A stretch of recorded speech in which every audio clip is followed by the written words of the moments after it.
పరకాల ప్రభాకర్ గారు సాధారణంగా ఈ పేరు రాజకీయ నాయకులందరికీ తెలుసు. ఆంధ్రప్రదేశ్ రాజకీయాల్లో చాలా మంది చాలా రాజకీయ పార్టీలకు కూడా సుపరిచితమే.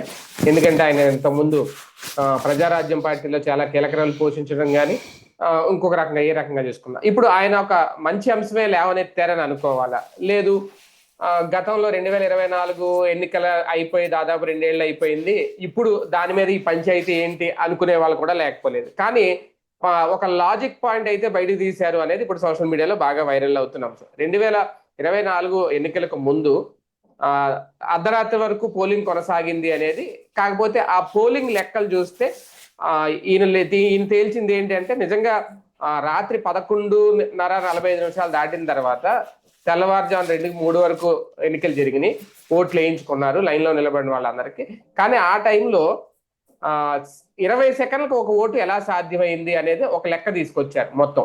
ఇది నిజంగా లాజిక్ అనుకోవాలా? ఇది ఉండవల్లి అరుణ్ కుమార్ గారు ఈయన ఇద్దరు కలిసి ఒక ప్రెస్ మీట్ పెట్టారు, మాట్లాడారు. నెక్స్ట్ ఇంకోటి, ఎందుకంటే సీనియర్ రాజకీయ ఉద్దండులు వీళ్ళలో మేధావులు కూడా వీళ్ళ దారేటు, ఎందుకంటే ఈ లాజిక్ ఒక రకంగా వైసీపీకి ఉపయోగపడుతుందా లేదా అనేది, కూటమి ప్రభుత్వానికి ఎంతవరకు దీనివల్ల నష్టం తెస్తుంది అనేది కూడా, వీటన్ని మీద చర్చించే ప్రయత్నం చేద్దాం. సార్ ఏంటి సార్ ఇది అన్న ఒక కీలక అంశాన్ని తెర మీద తీసుకొచ్చారా పరకాల ప్రభాకర్ గారు? అసలు ఏంటి ఈ లెక్కల వెనక ఆంతర్యం? జగన్ ఎందుకు ఓడిపోయాడో అర్థం కాని వైఎస్ఆర్ కాంగ్రెస్ పార్టీ కార్యకర్తలకి ఇది మానసిక సంతృప్తిని కలిగించేటటువంటి వివరణ. ఇంతకుముందు కూడా మాట్లాడారు ఆయన. ఇప్పుడు స్వర్ణాంధ్ర తిలక్ గారు ఏదో ఇది పెట్టి పిలిచినట్టున్నారు వీళ్ళిద్దరిని. అక్కడ వీళ్ళిద్దరు మాట్లాడినటువంటి అంశం అనమాట. ఆయన మొదటి నుంచి చెప్తుంది ఈ విషయంలో మాత్రం కూటమి ఫెయిల్ అవుతుంది, కూటమి వాళ్ళు సరిగ్గా సమాధానం చెప్పడంలో విఫలమవుతున్నారు, ఎన్నికల సంఘం విఫలమవుతుంది. కాబట్టి మన దేశంలో ఉన్నటువంటి వ్యవస్థల పరమైనటువంటి అదృష్టం వీళ్ళకి బెనిఫిట్ అయింది. న్యాయ వ్యవస్థ ఈసీ వ్యవహారంలో జోక్యం చేసుకోదు కాబట్టి ఆ వ్యవహారం ఎన్నికల సంఘానికి ఫెచ్చింగ్ అయింది. వాస్తవంగా ఆ రోజునే ఈ అంశం మీదనే ఏది పరకాల ప్రభాకర్ గారు ఫస్ట్ ఇప్పుడు వీళ్ళు నిన్న ఫర్ ఎగ్జాంపుల్ డిఎస్సి తేడాలనగానే అధికారులు వరుసగా కూర్చోబెట్టి ప్రెస్ మీట్లు పెట్టి మాట్లాడిస్తున్నారు కదా, మంత్రులు అందరూ సమాధానాలు చెప్తున్నారు కదా. అట్లాగే మొన్న ఈ మధ్యన ఈ సంక్షేమ పథకాల గురించినో లేకపోతే దాని పేరేమంటారు ఫండింగ్ గురించినో ఇట్లాంటివి వచ్చినప్పుడు ప్రతి దాని మీదన వైసీపీ అన్నప్పుడు వీళ్ళు వివరణ ఇస్తున్నారు కదా, లేదా దానికి కౌంటర్ గా సమాధానాలు చెప్తున్నారు కదా ఫిగర్స్ తో సహా అంటూ. దీని మీద ఎందుకు చెప్పలేకపోతున్నారు 2 సంవత్సరాల్లో?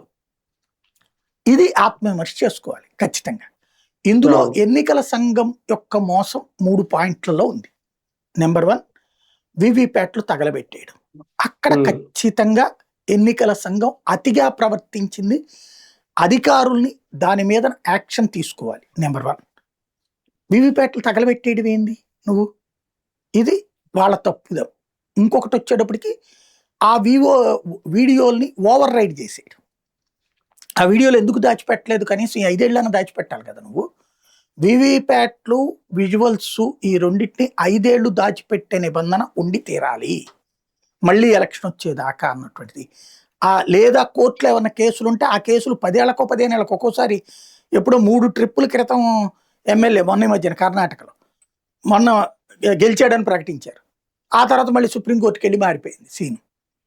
ఇక్కడ వీళ్ళ ఫెయిల్యూర్ ఏంటయ్యా అంటే ఈ 2 విజువల్స్ లేకుండా చేయటం, వీడియోలు ఓవర్ రైడ్ అయిపోతాయి అనేసి. రెండవది ఇదే సందర్భంలో వైఎస్ఆర్ కాంగ్రెస్ పార్టీది ఘోర తప్పిదం ఉంది. భయంతో చేసిన తప్పిదమా, మొహమాటంతో చేసిన తప్పిదమా, నిర్లిప్తత నిర్లక్ష్యం అన్నది వాళ్ళు తేల్చుకోవాలి. అది ఎలక్షన్ పిటిషన్స్ వేయాలి. నువ్వు ప్రతి నియోజకవర్గంలో ఎలక్షన్ పిటిషన్ వేయాలి. మెయిన్ ఏమైపోయిందంటే coordinated technical mechanism YSR Congress party దగ్గర లోపించింది. పోల్ మేనేజ్మెంట్ వ్యవహారాలకు సంబంధించి తెలుగుదేశంకు ఉన్నటువంటి అనుభవము, వైఎస్ఆర్ కాంగ్రెస్ పార్టీకి ఉన్నటువంటి అనుభవ రాహిత్యం ఇక్కడ బయటపడింది. తెలుగుదేశం పార్టీ ఓడిపోయినప్పుడు లెక్కల దగ్గర పక్కాగా ఉంటుంది, ఎందుకంటే దశాబ్దాల తరబడి అనుభవం ఉన్నోళ్ళు కాబట్టి వాళ్ళు ప్రతిదీ లెక్క రాసుకుని ఉంటారు. గతంలో ఎట్టుండేది ఇప్పుడు ఎట్టుంది, ఏ బూతుల స్థాయి దాకా లెక్క ఉంటుంది వాళ్ళ దగ్గర. వాళ్ళ లైబ్రరీ అట్లా తీస్తే చరిత్ర పుస్తకాలు రాయించండి, కొన్ని 100 PhDలు చేయొచ్చు తెలుగుదేశం దగ్గర. ఇవాళకి కూడా లైబ్రరీ లేదు వైఎస్ఆర్ కాంగ్రెస్ పార్టీకి. అలాగే తెలుగుదేశంలో ఇట్లాంటి ఇంటలెక్చువల్ టీం నిరంతరం సమీక్షించడానికి కనీసం ఒక 100 మంది పైగా పనిచేస్తూ ఉంటారు. వాళ్ళు బయటకు కనిపించరు. వాళ్ళ పని అదే. వాళ్ళతో చంద్రబాబు గారు ఇంటరాక్ట్ అవుతారు, లోకేష్ గారు ఇంటరాక్ట్ అవుతారు, వాళ్ళ దగ్గర నుంచి ఫీడ్బ్యాక్ తీసుకుని దానికి తగ్గట్టు వెంటనే స్టెప్స్ తీసుకుంటారు. మీరు చూడండి, యూట్యూబ్ ఛానల్ నియోజకవర్గానికి కూడా రాష్ట్ర ప్రభుత్వం పెట్టబోతుంది. ఇప్పటికే డిజిటల్ వింగ్ ఇది పెట్టారు. ప్రతి ఎమ్మెల్యేకి ఒక డిజిటల్ ఇన్ఛార్జ్ ఉన్నాడు, ప్రతి మంత్రికి ఒక టీం ఉంది, ఒక సోషల్ మీడియా నెట్వర్కే ఉంది, ప్రభుత్వం తరపున ఉంది. దగ్గరగా ఒక 1000 మందికి జీతాలు ఇస్తున్నారు వాళ్ళు అంతా కలిపి. ఇప్పుడు మళ్ళీ కొత్తగా యూట్యూబ్ ఛానల్స్ పెడుతున్నారు వాళ్ళు నియోజకవర్గానికి. జగన్ టైంలో జగన్ వచ్చింది అధికారంలోకి డిజిటల్ ప్లాట్ఫారాల మూలంగానే కదా, సోషల్ మీడియా మూలంగానే కదా. పట్టించుకున్నాడు ఎప్పుడన్నా తన అధికారంలోకి వచ్చాక? ఎవరో ఒకళ్ళు ఇన్ఛార్జ్, వాళ్ళు ఒక 100-200 వాళ్ళ పార్టీకి సంబంధించిన అనుకూల వరకు చూసుకోవడం. అది కూడా దాని పేరేంటది, ఉద్యోగాలు ఏది ఇచ్చారు కదా, దాంట్లో నుంచి ఇచ్చుకొచ్చారు, అయిపోయింది అంతే. అంతేగాని వీళ్ళకి మళ్ళీ సిస్టమేటిక్. వీళ్ళు చూడండి, ప్రతిపక్షంలో ఉన్నప్పుడు దాదాపు 300 నుంచి 500 మందిని మేనేజ్ చేశారు, మెయింటైన్ చేశారు. జీతాలే ఇచ్చారా, లేకపోతే సపోర్టింగ్ ప్రైస్ అని ఇచ్చారా, లేదంటే సోషల్ మీడియా తయారు చేశారు, యూట్యూబ్లు పెట్టించారు, ఫేస్బుక్లు పెట్టించారు, ఒక్కొక్కళ్ళకి అప్పచెప్పి వాళ్ళని జాగ్రత్తగా చేసుకున్నారు. వాళ్ళు ప్రతిపక్షంలో ఉన్నప్పుడు చేశారు, అధికారంలో ఉన్నప్పుడు చేశారు వాళ్ళు. ఈ విషయంలో సార్ సందర్భం వచ్చింది కాబట్టి జగన్మోహన్ రెడ్డి గారికి అనుకోకుండా 2019 ముందు ఇంతకు మించి ఎక్కువ హైప్ అయితే వచ్చింది సార్ సోషల్ మీడియా ద్వారా. ఆయన తయారు చేయలేదు, ఆయన క్రియేట్ చేయలేదు, ఏమీ చేయలేదు. కానీ ఆ స్మెల్ ఆయన గ్రహించారో లేదో తెలియదు, కానీ ఇప్పుడు టీడీపీ కూటమి గ్రహించిందని. ఎందుకంటే ఈ మధ్య మీరు చూస్తే ఆ కార్వాన్ వ్యాన్ లో సోషల్ మీడియా ఇన్ఫ్లుయెన్సర్ ని పిలిచి నేరుగా చంద్రబాబు గారు మాట్లాడుతున్నారు. ఎక్కడెక్కడ వాళ్ళనో, ఇంకా నిజంగా చాలా మందికి వాళ్ళు తెలియదు. అంటే అది ఆయనకు తెలియక చేయలేదో జగన్ గారు, లేదంటే ఆ స్మెల్ గ్రహించి చేస్తున్నారో తెలియదు. కానీ సోషల్ మీడియాకి ఇప్పుడు ఇస్తున్న హైప్ అయితే జగన్ గారు అయితే ఇవ్వలేదు, అదైతే పక్క, నా అనుభవం ప్రకారం చెప్తున్నా. కరెక్టే. ఇప్పుడు ఆ జగన్ ఇప్పుడు పిలిచి మాట్లాడుతున్నాడని మాత్రం వింటున్నాం. ఈ మధ్యన వాళ్ళ ప్రెస్ కాన్ఫరెన్స్లో కూడా ఆ బ్యాచ్ని పిలుస్తున్నారు అన్నటువంటిది. అయితే ఆయన అధికారంలో ఉన్నప్పుడు ఆయన ఏంటంటే 2019 తర్వాత జరిగినటువంటిది విజయం తన పేరు మీదనే నడిచిందనే ఏకైక ఫీలింగ్తో ఉన్నాడు. లోకల్ నాయకులు కాదు, సోషల్ మీడియా కాదు, ఎవ్వడూ కాదు, నా బొమ్మతో గెలిచారు మీరంతా అనేటటువంటి.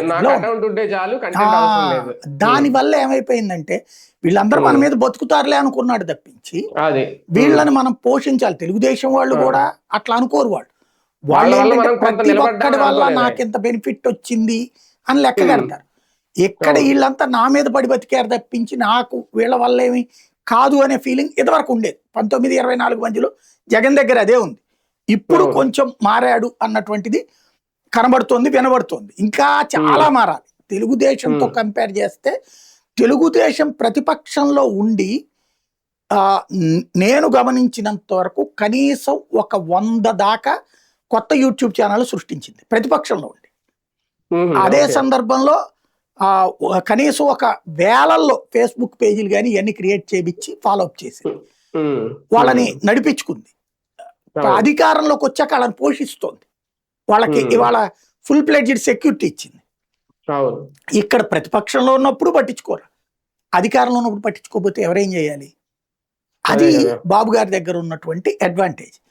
ఇదే కాకుండా ఇక్కడ ఏమవుతుందంటే వీళ్ళ ఇద్దరికి సంబంధించినటువంటి కంపారిజన్ లో ఈయన క్లియర్ కట్ డెసిషన్ మేకింగ్ అనేటటువంటిది వేగంగా తీసుకోడు.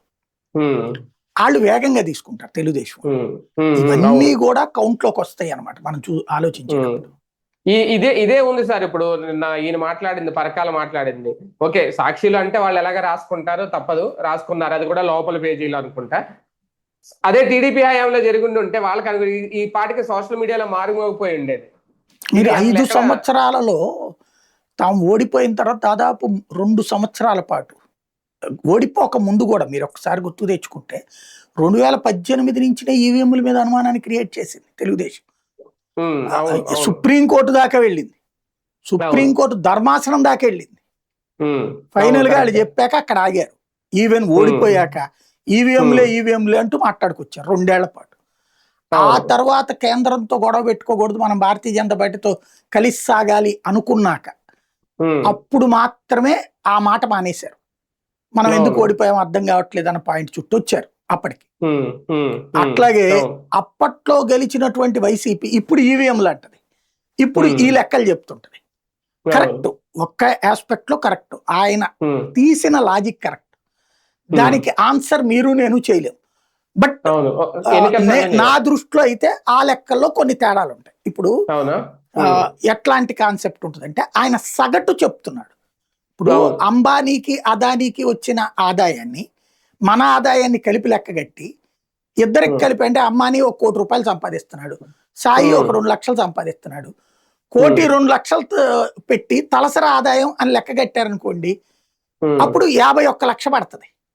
కానీ నాకు వచ్చేది 2 లక్షలే, ఆయనకు వచ్చేది 1 కోటి రూపాయలు. దాన్ని సగటు అంటారు. తలసరి ఆదాయం అంటే ఆ లెక్క. అట్లాగే ఈయన సగటు చెప్తున్నారు దాన్ని, టోటల్ గా అకౌంటబుల్. బట్ ఇక్కడ ఒక ఆస్పెక్ట్ లో కరెక్ట్, 20 సెకండ్లో ఎవడు ఓటేయలేడు, 1 మినిట్ 1 to 1.5 మినిట్ పడుతుంది. మనం ఓటేసేటప్పుడు చూస్తే మన ముందు వాళ్ళు ఓటేసి, ఎందుకంటే బ్యాలెట్ అయితే కనుక పెద్ద ప్రాబ్లం లేదు, 4 చోట్ల పొందడానికి 4 కౌంటర్లు పెట్టేసి చేసుకోవచ్చు. ఈవీఎంకి వచ్చేటప్పటికి ఇక్కడ మనం ఈ ఇంకేయించుకున్నాక మనం అటు వెళ్తుండగా ఈయన బటన్ నొక్కాలి, మనం అక్కడికి వెళ్ళిన తర్వాత ఆ బటన్ ఆన్ లో, అది కూడా ఇది స్పీడోడ్ అయితే అది స్పీడోడ్ అయితే మనం వెళ్తూ ఉండగానే బటన్ నొక్కుతాడు. నిదానస్తుడు అయితే గనక మనం అక్కడికి వెళ్ళాక అక్కడ నుంచున్నాక బటన్ నొక్కుతాడు.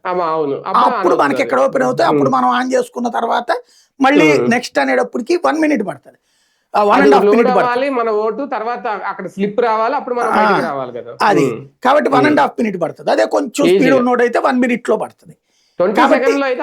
అవ్వదు, ఆ ఆస్పెక్ట్ లో డౌటే లేదు. నేను అన్నది ఈ సగటు కౌంట్ చెప్తున్నారు వీళ్ళు, ఒక ఆస్పెక్ట్. రెండవది అతను చెప్పే దాంట్లో ఇంకోటి పాజిబిలిటీ ఉంది, యాక్సెప్టబిలిటీ ఉంది. జనాలు క్యూ లైన్లకు సంబంధించిన వీడియోలు ఎందుకు తీసేశారు? ఎస్, నిజం. 2019 అప్పుడైతే గనక క్యూ లైన్లలో అర్ధరాత్రి పుట్ల నుంచి ఉన్న వీడియోలు అందరం చూసాం లైవ్ లో. 2019లో అప్పుడు అర్రజన్ మీడియా ఏం ప్రొజెక్ట్ చేసిందంటే, చంద్రబాబు గారు 10,000 రూపాయలు ఇచ్చారు కాబట్టి ఎగబడి ఓట్లు వేస్తున్నారని రాత్రి తెల్లవారులు బ్రేకింగ్ వేశారు వాళ్ళు. ఎందుకని? వాళ్ళు దాన్ని ఆ నెక్స్ట్ ఆ క్యూ లైన్ చూసి వెళ్లేవాడిని మోటివేట్ చేయడం వాళ్ళని, అందుకోసం చేసుకొచ్చారు. 2019 ఎన్నికల్లో అయితే మాత్రం విజువల్స్ మొత్తం చూసింది దేశం అంతా. ఇక్కడ క్యూలు తెల్లవారుజామున 3:30 కూడా అయినాయి ఓట్లప్పుడు, నేను ప్రత్యక్షంగా గమనించినప్పుడు. 2024లో అయితే అట్లా లేదు క్యూ లైన్లు. ఇది కూడా వాస్తవం.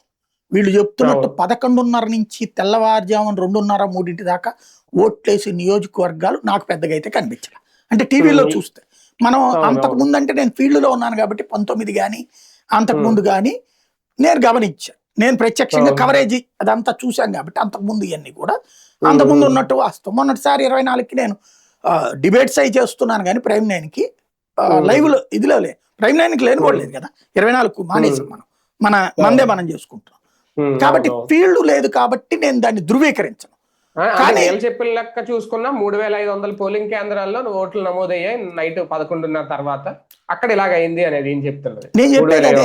అక్కడ మనము, నేను అనేది ఇంకేమి కాదు, టీవీ ఛానళ్లలో లైవ్లు ఇస్తారు కదా రాత్రి పూట. అంటే ఎలక్షన్ టైం అప్పుడు ఎవడు పడుకోడు, ఏ రిపోర్టర్ పడుకోడు, ఏ ఛానల్ పడుకోదు. అందులో జనం కూడా ఆ టైంలో అబ్జర్వ్ చేస్తూ ఉంటారు. 2019లో తెల్లవార్లు లైవ్లు ఇచ్చారు. నేను అనేది అది 19లో నేనే ప్రత్యక్షంగా పంపించి ఉన్నాను కూడా నా స్టాఫ్ కూడా, కాబట్టి నాకు గుర్తుంది. అక్కడ 24లో మనం అట్లాంటి లైవ్లు చూడలేదు, రాత్రి తెల్లవార్లు. ఇంకోటి నైట్ 68% అన్నమాట వాస్తవం.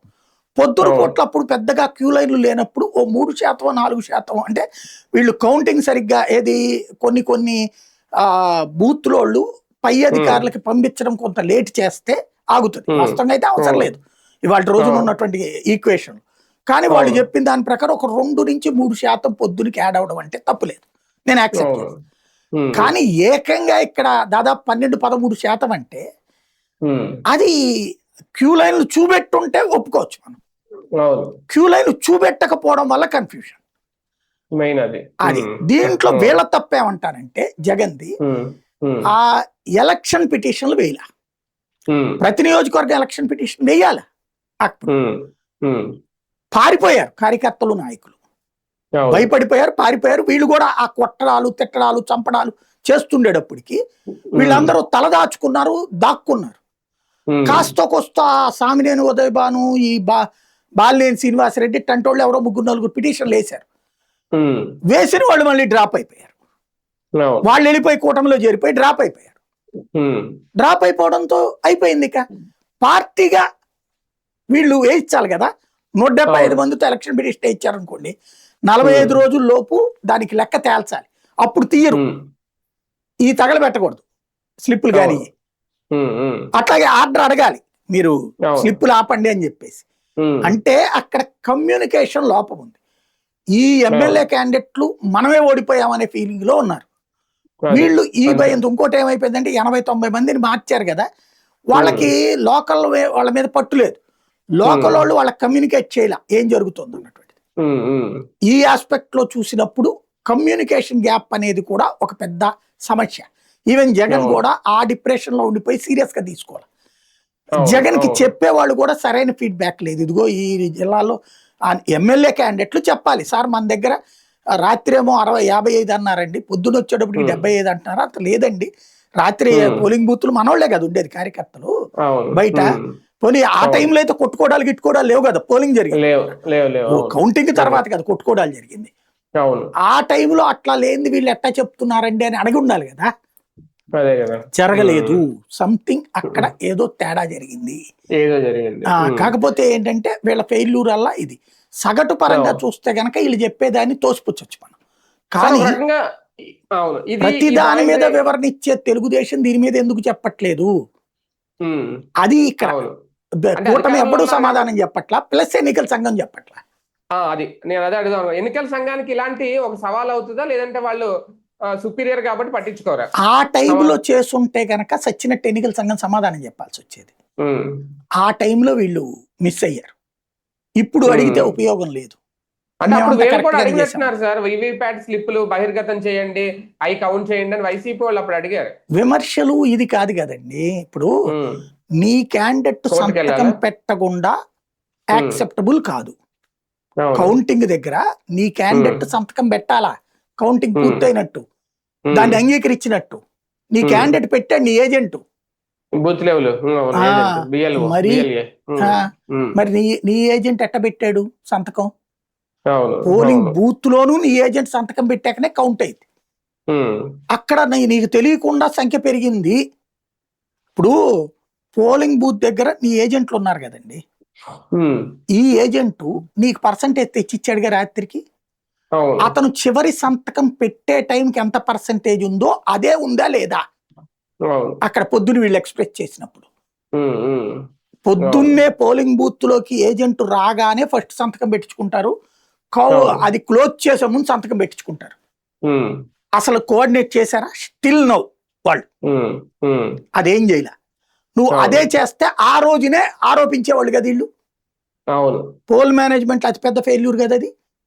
ఇప్పుడు రాత్రి పోలింగ్ ఏజెంట్ సంతకం పెట్టేటటువంటి సందర్భంలో, అయ్యా నా బూత్ లో 600 ఓట్లు ఉన్నాయి, 600 ఓట్లలో 500 ఓట్లు పడ్డాయి, ఇంకా 100 ఓట్లు పడలేదు అంటే పర్సంటేజ్ ఇంత అన్నటువంటి. 1000 ఓట్లు ఉన్నాయి అనుకుందాం, 1000లో 600 మంది ఓట్లు వేశారు అంటే 60%. ఇది రాత్రి నా ఎదురుగుండానే కదా నువ్వు సంతకం పెట్టింది. పొద్దున్న చూస్తే 68 అంటావు, నేను లేనప్పుడు నువ్వెట్టా ఓట్లు అలౌ చేసావు అని అడగాలి కదా పోలింగ్ బూత్. సంతకం చివరి సంతకం వీళ్ళు పెట్టకుండా పోలింగ్ బూత్ క్లోజ్ చేయడానికి లేదు, ఇది క్లియర్. లేదా నీకు అనుమానం వస్తుంటే ఈడు బయటికి వెళ్ళి వచ్చాడు, లేదా ఇందాక మధ్యలో వేసేసారా ఒక 100 ఓట్లు అన్నాడు అనుకో, దాని మీద రాసేయడం వేస్తాను నేను సంతకం దీన్ని అంగీకరించటం లేదు అనేసి. కోర్టులో కూడా చెల్లుబాటు అవుతుంది. అది ఎందుకు చేత కాలేదు? నెంబర్ 1. నెంబర్ 2, కౌంటింగ్ దగ్గర కౌంటింగ్ గంటకు పారిపోయారు వీళ్ళ ఏజెంట్లు చాలా చోట్ల. ఇప్పుడు ఆ మార్కాపురం దగ్గర అతను అదేది ఎర్రగొండపాలెం ఉంది, ప్రకాశం జిల్లా, అతను నిలబడ్డాడు ఎమ్మెల్యే చంద్రశేఖర్. నిలబడ్డాడు కాబట్టి అప్పటికి అతను బెదిరించారు, నిన్ను లేపేస్తాము ఇది అని. రీకౌంటింగ్లు కూడా పెట్టించి మరి అవతల వాళ్ళు పెట్టించారు రీకౌంటింగ్. కూర్చున్నాడు అతను, చివరి దాకా కూర్చున్నాడు కాబట్టి గెలిచాడు. గెలిచిన 11 మందిలో సరే జగన్ పక్కన పెట్టండి, మిగతా 10 మంది కూర్చున్నారు. వాళ్ళు కూర్చున్న వాళ్ళు గెలిచారు. ఈ మెయిన్ ఏజెంట్లే జంప్ అయిన వాళ్ళు. ఎప్పుడైతే కౌంటింగ్ బిగిన్ అయిన 1 అవర్ లో ట్రెండ్స్ రాగానే చాలా చోట్ల ఏజెంట్లు పక్కకు పారిపోయారు. అందులో బయట మంటలు జరుగుతున్నాయి, ఈ కొడుతున్నారు అనగానే పారిపోయారు. ఉమ్, అలా పారిపోకపోతే నాకు తెలిసి ఇంకొక 4% ఓట్లు యాడ్ అవుతాయి వైసీపీకి.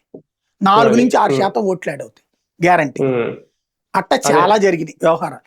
ఏదో దానివల్ల ఇప్పుడు జరిగి అక్కడ ఏం చేయాలి, లెక్క ప్రకారం ఏజెంట్ ఉండాలా, ఉండి ఉమ్, చివరి సంతకం పెట్టాలి కదా.